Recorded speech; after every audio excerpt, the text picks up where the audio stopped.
Hi, this is Rakesh Mohan Chaturvedi from the Economic Times, and I'll be talking to you about the fourth phase of UP elections, in which polls for over 9 districts will be held on February 23.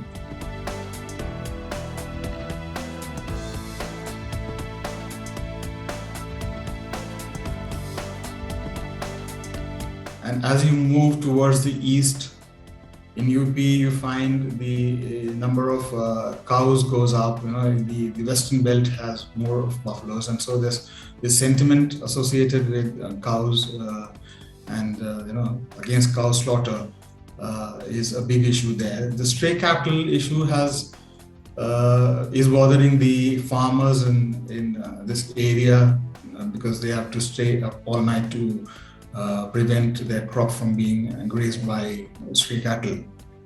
The Prime Minister has mentioned this in his speeches. He said that once voted back to power, the BJP government will come up with a new policy to deal with this issue. So that shows the seriousness of the whole matter.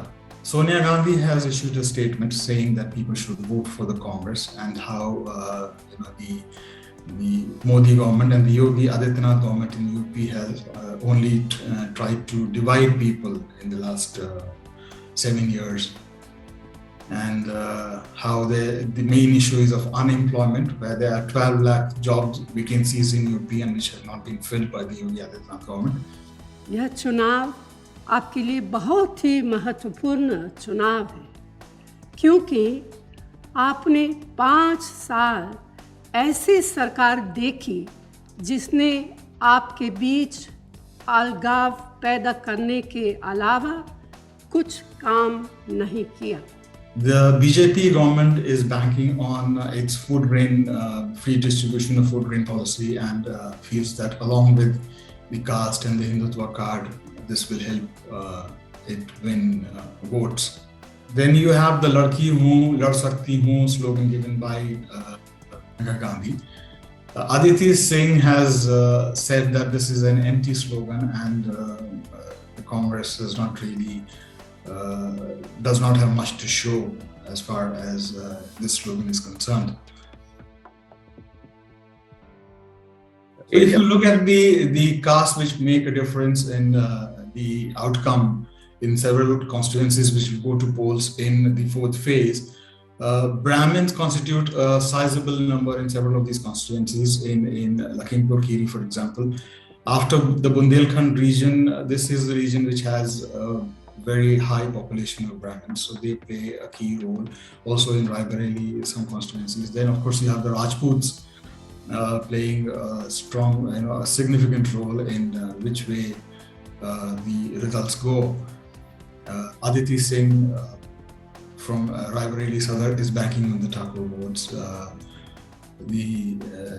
Her opponents are also Thakurs, and so the Thakur votes may get divided here. So these two castes, then you in Rae Bareli you also have the Lod Rajputs in sizable numbers. Then if you move towards the Jahanabad seat, Fatehpur, that area has a sizable Kurmi population. So the OBC voters do play an important role in several of these seats. In Rae Bareli, again, you have the Maurya Shakya voters also in big numbers.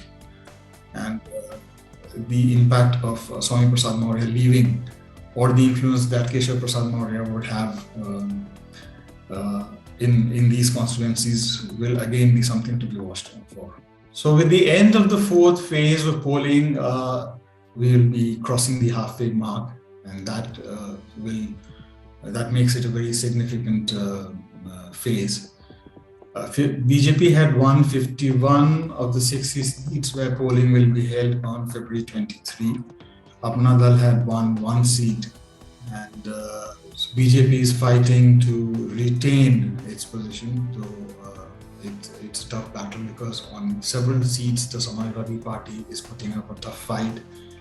This is a very keenly contested phase, and with some of the Congress voters and candidates shifting towards the BJP, or the voters in some segments backing Samajwadi Party, to put up a fight against Yogi Adityanath, as well as the issues, new issues which have come up, stray cattle being one, and then the cycle issue, and the Ahmedabad blast factor that has been brought into this election by the BJP. These are some of the issues which will be at play, and this makes this phase very interesting.